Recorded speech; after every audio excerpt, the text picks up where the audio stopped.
Welcome to this week of TMU. I'm Marilyn Cho. And I'm Tate Kalajian.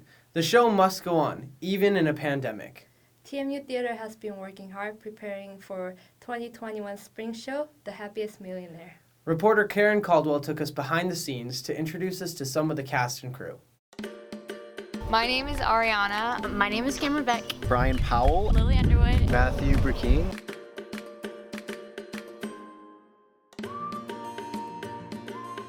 It is my first semester in theater. It's now my second semester. This is my second semester now. 6 semesters of theater. We got 1, 2, 3, 4. I think this is my fifth. This is my fifth semester in theater.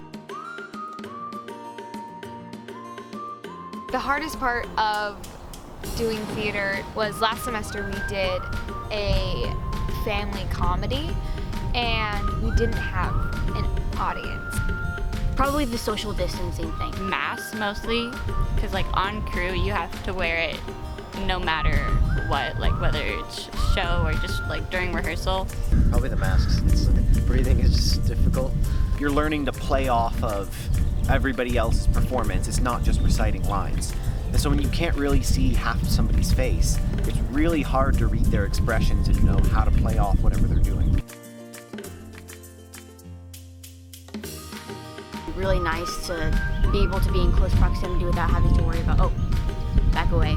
Actually being able to have like a full audience. Having an indoor show with full capacity, audience members without masks, be able to rehearse normally, because my first semester in theater was the first semester where we were open with COVID. Taking the masks off and seeing somebody's face, the full thing, eyes, nose, mouth, and be able to get close to them without fear of being banished. I'm ecstatic. I could not be more excited. I'm so excited to have an audience. I don't want to put too much pressure on the audience that's coming for opening night, but it's gonna be electric.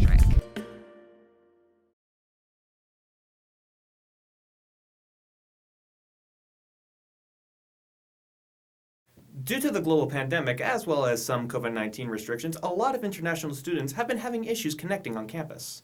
As Marilyn Cho reports, 2021 is much different than previous years. There are no events. There is none. None.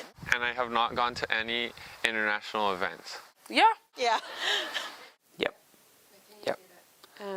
When I was at Masters, I had the opportunity to be part of all the events that internationals had. And of course, now with COVID, students are not able to do that. They're not going to be able to get to know more people or people from other countries, which is really helpful when you're in the US. Last year, it was so fun because the international students, we had the progressive dinner.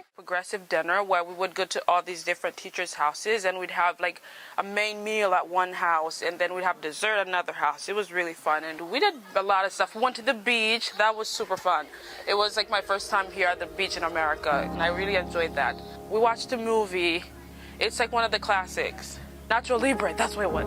We watched Nacho Libre. I thought it was the Mexican food, but I soon found out it was a movie. But it was still fun, and we had like taco soup. It was amazing.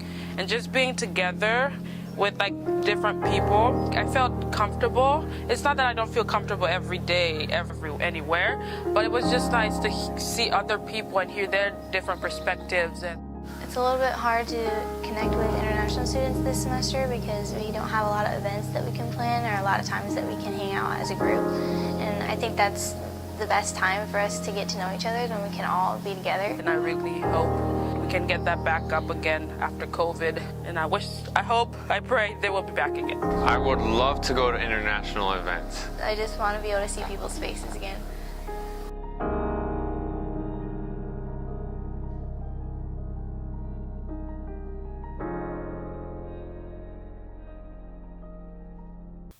The desire for international students to have fellowship is as strong as ever. As of spring 2021, the Computer Science Department has started classes in their new facility. What was once known as the Health Center is now going to be the Computer Science Building. Alex Cole has the unique story. Previously, the Computer Science Department was delegated to the CIS building, right behind the Alumni building. It was too small for their department to run effectively, so the new ECS building was considered a significant improvement among the faculty. Not only was it bigger than the previous building, but the classrooms were also renovated to accommodate both in-person and live remote students. They have completely equipped them so that we are able to seamlessly support students attending, whether face-to-face or whether remotely. They can do so freely. But the most important addition was the inclusion of the lab. The lab has not only given them a space for students to work, but it has also given them the opportunity to expand in the form of their new engineering programs. There's no chance we could have done them inside the old building. This building is enabling us to do these engineering programs. These three new engineering programs are computer engineering, electrical engineering, and mechanical engineering, the biggest disciplines in the field.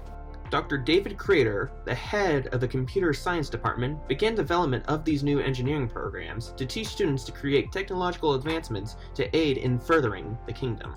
Of course, my higher level and longer term hope for the programs would be that we produce engineering students who are well grounded in the fundamentals of engineering as a way that they can glorify God with their skills and their talents in the workforce. Sending out engineering students and engineering graduates that are able to produce and design and create fantastic new things for our society and the world in the coming years. Because of their new building, the computer science department is able to grow into something much greater and influence the academic prowess of the Masters University. The computer science department is going to be constructing an additional building to the lab coming summer 2022. I can't believe it's been over a year since COVID has tightened its grasp around the nation. What was first thought to be a 2-week shutdown has now moved into its second year of a wild ride. Tonight, Faith Wismer talks to TMU students who've had to suffer the consequences of this global pandemic. COVID-19 has been a year-long worldwide pandemic which has negatively affected society. This includes the school system and many colleges such as the Masters University. Students who attend the university shared some information on the subject. So due to the restrictions on campus, I guess it's been a little bit more difficult to make new friendships I made friendships my freshman and sophomore year, but my junior year has been a little more tough because I'm off campus too. So I literally just go to class if it's on campus, and if it's not, I just stay home and Zoom from home. And there's not much social interaction other than maybe sitting at trophy, but meeting friends has been a little more difficult. I think it's understandable that we have to wear masks and social distance at school because we have a reputation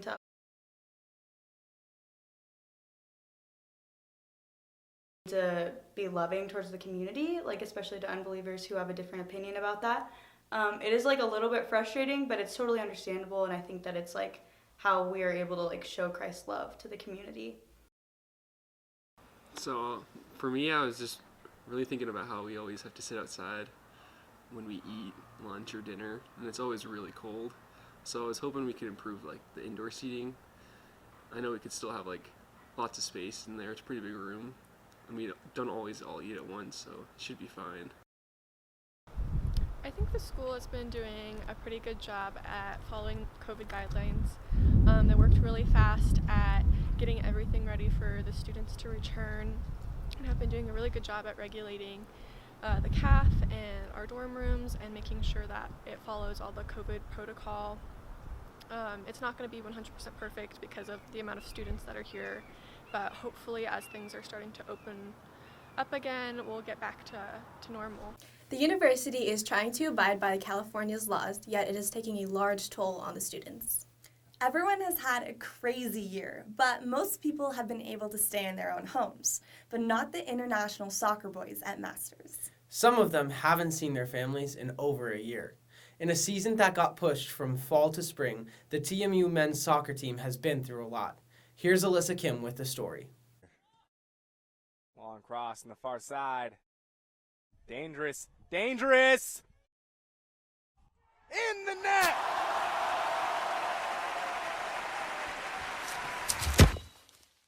I'm from Germany. I'm from Glasgow in Scotland. I'm from Malawi, and I play for the men's soccer team.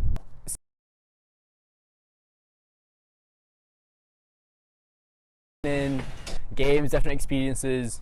So obviously you're looking forward to it, and with COVID, it brings a lot of unique challenges and changes to that.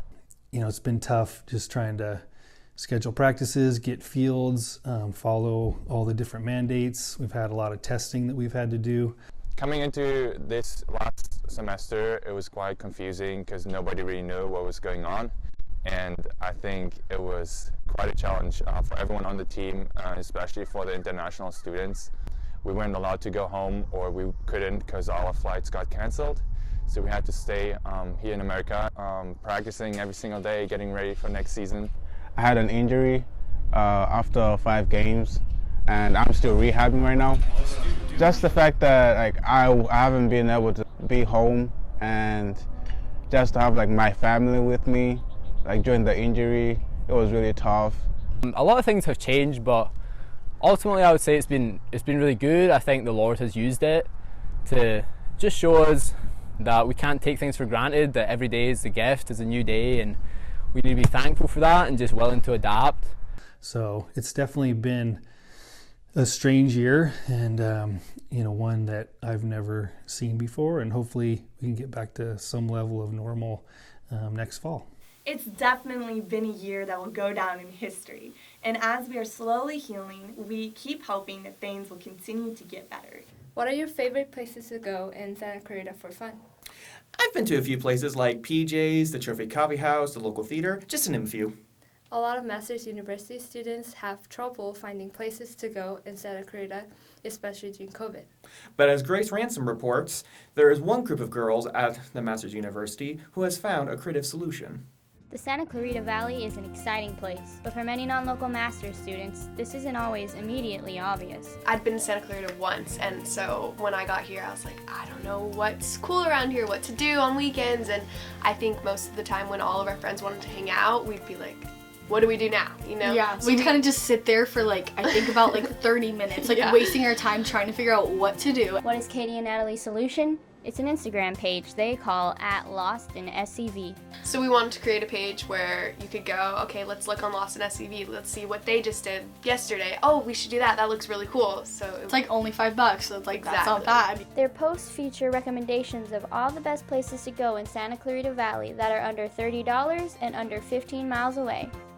We plan it out, we figure out what day is the best day to go, and then get there, we take lots of pictures, as many pictures as we possibly can. Depending on what it is, we'll buy something, so if it's thrifting, we'll usually figure out something to buy. When we get back, everyone will send all the pictures to Courtney. Courtney will edit everything. Courtney will give the post to Kaylee. Kaylee will write a nice long caption. So then once everything's all ready, Courtney will post it. The project actually started out as a class assignment. Basically, our whole assignment for the whole semester is for us to create a social media account and to run it and to see what works, what doesn't. So we created this account for that class, and we've actually kind of enjoyed it. It's become way more than just a class and just an assignment. It's become kind of this fun little community. The success of this project goes beyond just curing the boredom of master's students. There's a ton of smaller businesses that have really appreciated our posts. They are kind of struggling, Bodhi, for example. Not many people know about Bodhi, but as soon as we posted, Bodhi commented, the owner of Bodhi commented and reposted. It was a ton of sweet things because they were really needing that. We're really just hoping to encourage the community to come together and support one another. There seems to be no clear end in sight to California's lockdowns, but that doesn't mean we can't still find ways to get lost in SCV. The girls page has grown to over 700 followers and has reached communities beyond the Masters University. You probably heard that an apple a day keeps the doctor away, and that April showers bring May flowers. But here at the Masters University, Tate Kalajian reports that fall arrangements bring spring engagements. Ring by Spring is in full swing, as the March sun has begun to thaw the hearts of students at the Masters University. It seems as though love is hanging in the air. Couples can be seen from dorm to dorm and all over campus, enjoying each other's company. But what is Ring by Spring, and how serious is it? Ring by Spring is when you attend a college, usually a Christian college, and it is an engagement ring by the spring of your senior semester. Within the last few weeks, many couples in the community have begun sharing their happy news via social media, announcing their engagements. And then in the month of February, all within about a week of each other, there was 7, I think, maybe 6. But what can these high numbers be attributed to? I think it has something to do with COVID, and also almost everyone that got engaged was a senior. Okay. So they're all just kind of entering that phase of their life. However, while many students and friends are happy to share in the joy of their newly engaged couples, many others are beginning to feel the pressure as the end of another semester draws near, and they have not yet found someone to date. It makes me feel very single, that's for sure. It makes me feel like I'm behind, but hey, we're working on it. Although not all hope is lost, with recent COVID restrictions being lifted, the prospects of dating outside of Zoom are increasingly better, with LA County set to open movie theaters, museums, aquariums, zoos, and even indoor dining. Some reports predict that Disneyland and Six Flags will also be opening up by April 1st. It's definitely nice that they're reopening. I mean, I love museums and zoos as well. Those are great places to go, so there's a little bit of hope there. Whether you have a date or not, we're all excited to be able to go to dinner and see movies again. If a picture is worth 1,000 words, then you could write a pretty good book on the lives of the students at the Masters University. Through the combined lens of the multimedia storytelling class, we give you a day in the life of the Masters University students on March 1st, 2021.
Masters. It's as unique as the students themselves. Thank you so much for joining us on This Week at TMU, and we'll see you next time. Bye!